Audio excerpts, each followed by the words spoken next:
우리는 수양제가 고구려를 치기 위해 동원한 병력이 전투 병력만 113만에 보급 등을 합치면 300만에 달했다는 기록에 익숙합니다. 또 동양의 많은 전쟁사와 소설들에서는 수십만 병력이 대수롭지 않은 데다가 2000년 전 전국시대 장평대전에서는 수십만의 포로를 생매장했다는 기록까지 등장합니다. 많은 동양인들은 서양 판타지 반지의 제왕을 보다가 병력이 숫자로 표시되는 장면에서 뭔가 어색한 느낌을 받게 됩니다. 설정상 거대한 적 규모가 드러나는 장면임에도 불구하고 훨씬 큰 숫자에 익숙한 우리들에게는 뭔가 감흥이 부족합니다.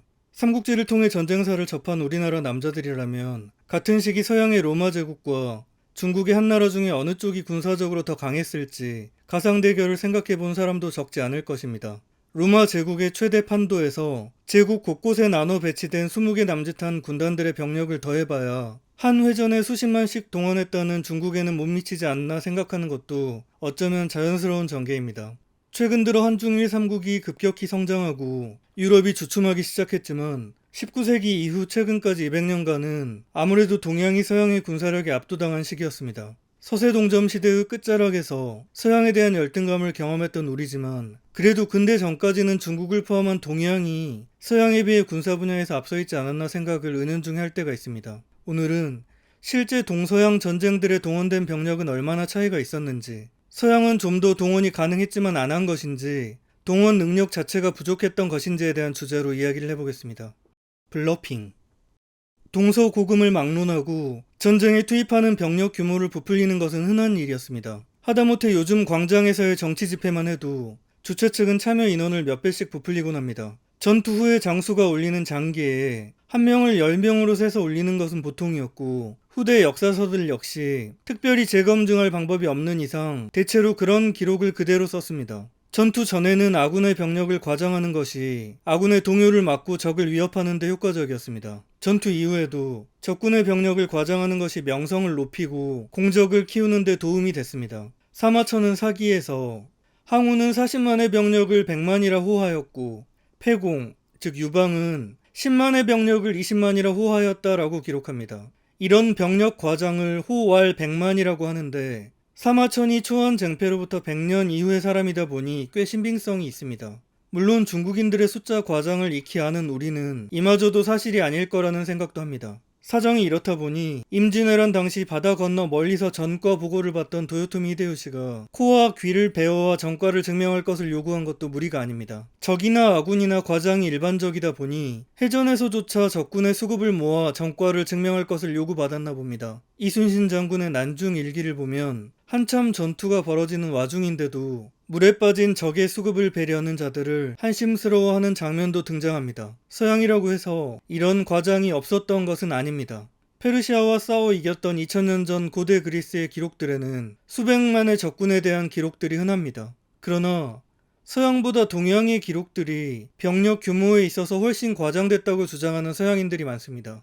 서양의 기록들이 상대적으로 더 자세한 점도 이런 주장에 힘을 실습니다. 구체적인 내용 없이 숫자 몇 개만 적힌 동양의 병력 기록들에 비해 중세 서양의 전쟁 기록들을 보면 말단 용병 한 명 한 명의 이름, 급여의 액수, 지급한 시점까지 남아있는 경우가 있습니다. 그러나 무엇보다도 서양인들이 인도, 중국 등 아시아 국가들과 전쟁을 본격적으로 경험하고 기록으로 남긴 것이 근대 이후라는 점이 이런 폄하와 불신의 큰 원인입니다. 서구가 확장의 끝자락에서 만난 18세기 인도의 무굴 제국과 19세기 중국의 청은 서양의 침입이 없었더라도 이미 국운이 기울어가던 상황이었습니다. 그러다 보니 이 거대한 제국들은 수억에 달하는 인구에도 불구하고 국운이 걸린 서구와의 전투에서도 정작 수천 명 병력 동원에 그치곤 했습니다. 아편전쟁부터 의화단, 청일전쟁 시기의 서양인들 앞에는 과거 수십만의 전쟁 기록은 간데 없고 무능한 청군의 모습들만이 보여졌습니다. 반면 같은 시기 통일된 국민 국가가 등장하고 병력 이동의 철도가 본격적으로 사용되기 시작한 서구에서는 이 무렵부터 역사상 처음으로 과장이 아닌 실제 100만의 병력이 전쟁에 동원되기 시작합니다. 동양의 행정력이 붕괴한 상황인 점을 감안할 필요는 있지만 서양인들의 경멸에는 근거가 있고 동양의 입장에서는 좀 억울합니다. 장부와 실제의 불일치. 현대에 들어선 지금도 인구조사에는 상당한 오차가 존재합니다. 행정 능력이 부족하고 중앙 집권화되기 전인 정근대 시대라면 관리들의 조작이건 무능이건 간에 인구와 병적의 오차는 더 클 수밖에 없었습니다. 임진왜란 당시 조선의 사례를 들어보겠습니다. 전쟁 전 북방에서 복무 중이던 신립은 외란 발발 소식과 함께 서울로 내려와 중앙군을 통솔해서 일본군을 막기 위해 충청도로 떠납니다. 이후 탕금대에서의 전투 결과는 모두 아는 대로입니다. 그런데 이때 신립의 병력 규모를 두고서 8천이었다는 설에서 1만 6천이었다는 설까지 주장이 나뉩니다. 배수의 진을 쳤던 탕금대 전투에서 조선군 생존자가 없었던 영향도 있습니다. 어느 쪽이든 병력의 숫자가 상당히 소박하고 현실적이긴 한데 좀 더 들여다보겠습니다. 당시 조선에는 정군이라는 의무 복무제도가 있었습니다. 성종대인 1475년 무렵 경국대전에 따르면 정군은 총 7.4만을 정원으로 했습니다. 이 중 절반인 3.7만은 거주지에서 지방군으로 복무하고 나머지 절반은 상경에서 중앙군으로 복무하도록 했습니다. 하지만 정군 대부분이 농민들이다 보니 절반마저도 전부 상경시키는 것은 어렵고 전체를 7교대로 나눠 2개월씩을 복무하도록 했습니다. 어쨌든 중앙군 쿼터 3.7만 가운데 7분의 1인 약 5천명 정도가 항상 중앙군에 소집돼 있도록 하는 구조였습니다. 한편 조선의 중앙군에는 의무 복무 정군 이외에도 월급을 받는 직업 군인인 갑사가 있었습니다. 1.5만 명이던 갑사는 5계조로 나눠 4개월씩을 복무하도록 했습니다. 즉 1.5만 명을 5로 나눈 한 계조 3,000명 정도가 중앙군에 소집돼 있어야 했습니다. 신립의 병력이 1만 6천이었다는 설은 서류상의 정군 5천과 갑사 3천을 합친 중앙군 8천명이 내려갔고 충청도에서 급히 소집된 지방군 8천과 합쳐졌다고 주장합니다. 반면 신립의 전체 병력이 8천 정도였다는 다수설은 당시 8천이어야 했던 중앙군이 군역의 문란으로 2천에 불과했고 여기에 지방군 6천이 합류했다는 주장입니다. 신립이 상대해야 했던 일본군의 일진만 놓고 본다면 1만 5천 정도였으니까 경국대전이 설계했던 병력만이라도 제대로 준비되었더라면 역사에서보다는 의미 있는 저항이 가능하지 않았나 하는 생각도 가능합니다. 재밌는 점은 일본군에 종군한 서양 선교사들의 기록을 보면 그들이 상대한 조선군의 수를 8만이라고 부풀려서 이야기하고 있습니다. 당시 일본의 일진이었던 고니시 유키나가는 천주교 신자로 유명했고 십자가를 넣은 군기를 사용하기도 했습니다. 그런 이유에서 종군 중이던 포르투갈 출신의 선교사들이 전과를 과장했는지도 모르겠습니다. 물론 상륙한 일본군이 10만을 넘었던 점이나 그들의 숙련된 전쟁 기술을 감안한다면 이런들 저런들 결과가 달라졌을까 하는 비관이 좀 더 설득력이 있습니다. 더군다나 충주에서 서울까지 4일, 부산에서 서울까지 일평균 25km가 넘는 거리를 이동한 일본군의 진군 속도는 가히 전격전에 가까웠습니다. 조선의 재승 방략 체제는 반란을 두려워해서 북쪽 국경을 제외하고는 상비군을 따로 두지 않았습니다. 애초에 뒤늦게 예비군 병력이 모이길 기다리는 방식으로는 병력 규모를 떠나 일본군을 막을 방법이 없었던 것도 사실입니다. 보급.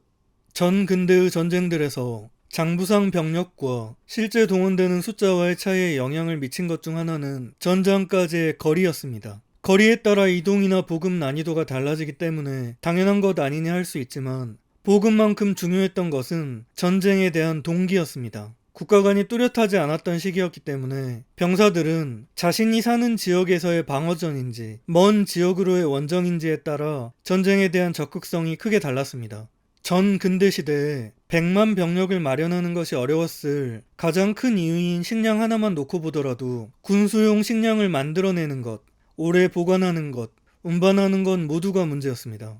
인공 비료가 등장하기 전까지는 농업 생산성 부족으로 일단 농민들 스스로 자급할 식량을 마련하기도 어려웠습니다. 1000만의 인구가 농사를 지은들 100만의 병력에게 돌아갈 잉여 식량 마련이 쉽지 않았습니다. 원정 병력이 현지에서 약탈하거나 징발하겠다는 계획의 한계도 수탈할 잉여 생산물 자체가 부족한 것이었습니다. 임진왜란 전 전체 필요 식량의 3분의 1 정도를 조선에서 징발하려고 계획했던 일본군의 식량 보급 계획이 실패한 것도 같은 이유에서였습니다. 또 쉽게 간과하는 문제는 식량의 보관입니다.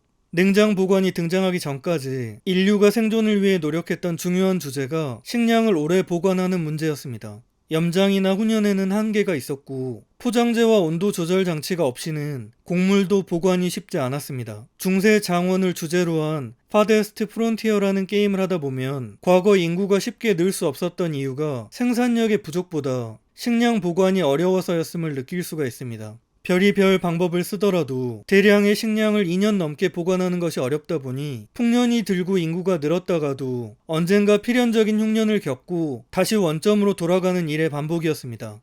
전쟁사 속 부풀려진 병력 숫자들에는 전투 병력뿐 아니라 보급과 운반 병력도 상당 부분 포함되어 있을 가능성이 높습니다.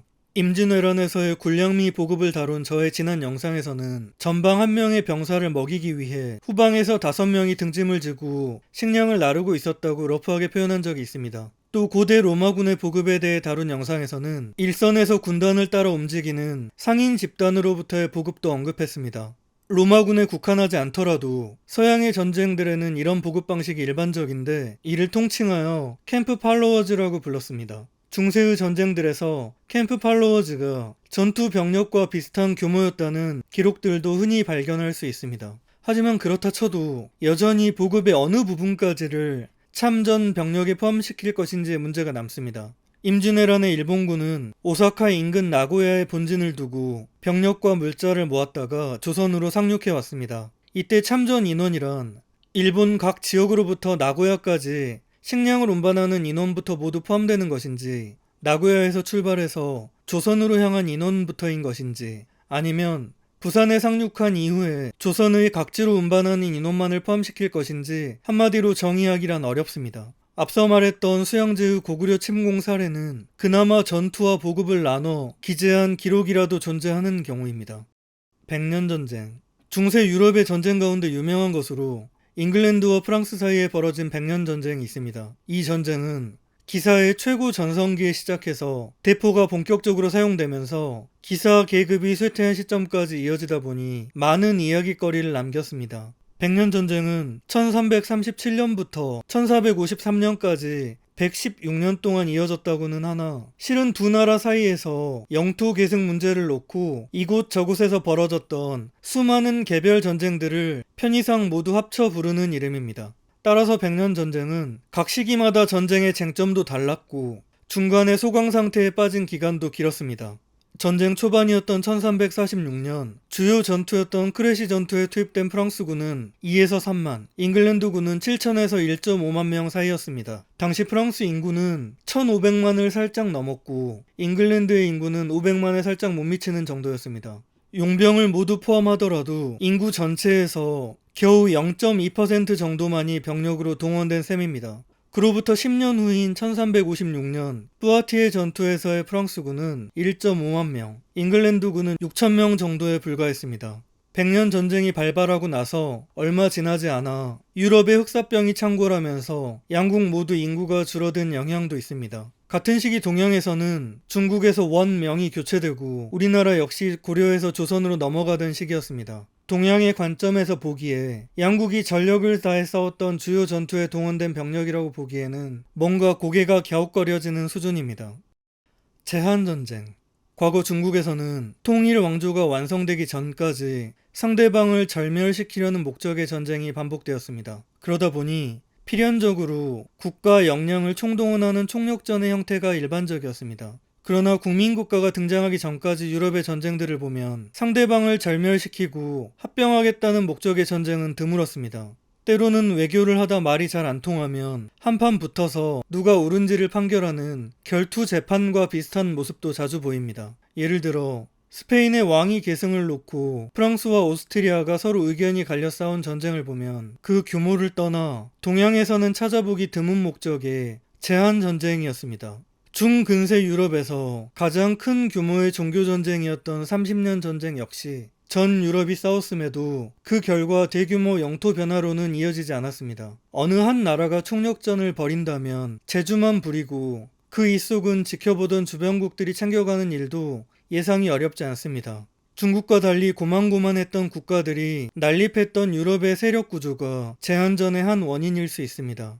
또 유럽에는 종교와 교황이라는 중재자가 존재했습니다. 중세를 다룬 많은 전쟁 게임들을 하다 보면 결전에서 승리해서 이제 뭔가 해보려고 할 때 교황의 중재가 들어와 강제로 전쟁을 종료해야 했던 경험이 한 번씩은 있을 것입니다. 미디블 토탈 워나 유로파 유니버설리스 같은 게임은 물론이고 심지어 문명 시리즈에서도 이런 점이 구현돼 있을 정도입니다. 이런 유럽 각국이 국가 간 총력전의 개념을 받아들인 것은 민족주의가 등장하고 산업적으로 동원 능력을 갖춘 19세기 이후부터였습니다. 기사. 근대 전까지는 서양에 비해 중앙 집권화가 빨랐던 중국은 징병과 세금 시스템 면에서 앞서 있었습니다. 평상시 농사를 짓던 농민들을 징집해서 수준이 낮고 국가의 경제적인 부담은 되더라도 단기간에 많은 수의 군대를 모집할 수는 있었습니다. 서양의 병력 규모가 동양에 비해 적었던 배경으로 농민 징집병 비중이 높았던 동양과 달리 서양에서는 전문 전투 병력인 기사의 비중이 높았던 이유를 들기도 합니다. 즉, 양보다 질이었다는 겁니다. 중세 유럽에서 기사가 총포류에 의해 몰락하기 전까지 현대전의 전차와 같은 위력을 가시했다는 내용은 흔히 찾아볼 수 있습니다. 어차피 사람의 힘에 의존하는 냉병기 시대 전쟁에서 기사라고 뭘 그리 대단한 전투력 차이가 있었을까 생각을 했던 적이 있습니다. 하지만 저의 생각을 고쳐먹게 만든 몇 가지 기록들이 있습니다. 잉글랜드와 프랑스가 한 100년 전쟁 중 브루타뉴 공작 자리를 놓고 다퉜던 시기에 30인 전투라는 것이 있었습니다. 준수한 퀄리티로 발매된 에이지 오브 엠파이어 4편에서는 이 전투가 중간 미션으로 등장하기도 합니다. 긴 배경을 모두 생략하고 짧게 요약하자면 양측이 각각 30인의 기사를 뽑아서 모두가 말에서 내려 전투를 벌이기로 합니다. 기사라고 하면 말이 함께 떠오르지만 중세에는 기사들이 말에서 내려서 진행하는 전투도 드물지 않았습니다. 하지만 이 전투 기록을 읽다 놀라웠던 것은 승부의 결과가 아니었습니다. 양측은 구경꾼들이 지켜보는 가운데 30대 30으로 아침부터 점심까지 4시간을 싸웠는데 모두가 지쳐서 일시휴전을 할 때까지 프랑스 측은 불과 4명, 잉글랜드 측은 2명만이 죽었다는 내용이었습니다. 중세 기사의 전투력은 이 정도로 탁월한 생존 능력에서 시작했습니다. 기사 3명이 전사했던 전투에서 기사 119명이 포로로 생포당했다는 비슷한 시기 전투 기록도 본 적이 있습니다. 얼핏 상상이 잘 안 가는 전사자와 포로 비율이 아닐 수 없습니다. 물론 여기는 귀족 계급이었던 기사들을 죽이는 것보다 생포에서 몸값을 챙기는 편이 유리했던 점이나 중세 봉건 사회의 특성상 양측 지배계급 사이의 적대감이 낮았던 것들도 복합적으로 작용했을 것입니다. 하지만 유럽 내부에서의 전쟁이 아닌 다른 문명들과의 전쟁 기록들에서도 기사의 위력은 곳곳에서 확인됩니다. 초기 예루살렘 십자군을 다룬 기록들을 보면 이슬람군이 숫자와 기동력, 지리상의 이점으로 포위하나 싶다가도 서유럽 정예 기사들의 돌격은 막아내지 못하는 모습이 여러 차례 등장합니다. 콩키스타도르로 불렸던 스페인의 정복자들이 15세기부터 17세기까지 중남미에 도착해서 싸운 전투들의 교전비를 보면 더 놀랍습니다. 유럽인들이 최종적으로 중남미를 정복한 데는 구대륙의 전염병들이 전해지면서 생긴 인구 감소가 가장 큰 원인이었다는 것이 이제는 정설로 받아들여집니다. 스페인이 거둔 군사적인 성공들 역시 독자적인 힘만은 아니었고 여러 원주민 국가 간의 원한 관계를 활용했던 점도 있습니다. 하지만 정복 초반 수백 명에 불과했던 스페인인들이 교두보를 마련한 것은 수만이 넘는 원주민 군대와 여러 차례 전쟁에서 승리했기 때문입니다. 여기에 중남미 국가들이 갖고 있지 않던 화약 무기가 큰 영향을 주었다는 이야기가 있으나 크게 동의하기 어렵습니다. 초창기 핸드 캐논 수준에 불과했던 당시의 화약 무기들은 상대를 당황시킬 정도였지 압도적인 다수의 냉병기 병력을 제압하기는 부족했습니다. 100배가 넘는 적을 상대로 압도적인 교전비를 가능하게 한 것은 기병의 활용과 강철제 무기 방어구들이었습니다. 철제 갑옷을 입은 스페인인들은 중남미 군대의 흑요석 무기들의 피해를 최소화할 수 있었던 반면 말과 철제 무기 및 방어구가 없었던 잉카, 마야, 아즈텍은 모두 수십 기의 콩키스타도르 기병 돌격에 몇만 명이 무너지기를 반복했습니다. 콩키스타도르들의 기록을 보면 임진왜란의 일본군과 비슷한 면이 꽤 많습니다. 임진왜란에서 조선군이 고전한 이유를 일본의 조총을 드는 주장이 있습니다. 하지만 이전 영상들에서 구체적으로 다룬 바와 같이 일본군의 주력은 엄연히 창병이었고 양군이 가장 큰 수준 차이를 보인 것 또한 창과 칼의 단병 접전이었던 것도 양자가 유사합니다. 그 둘은 마침 시기도 엇비슷합니다. 스페인은 중남미로 건너가기 직전까지 이베리아 반도에서 700년이 넘는 기간 동안 이슬람을 상대로 국토 회복 전쟁을 벌였습니다. 스페인이 이베리아 반도를 통일하고 나서 그동안 축적한 전투 기술과 군사적인 에너지를 외부로 분출한 것은 일본이 전국시대를 끝내고 임진왜란을 일으켰던 상황과 비슷합니다. 기사의 비용.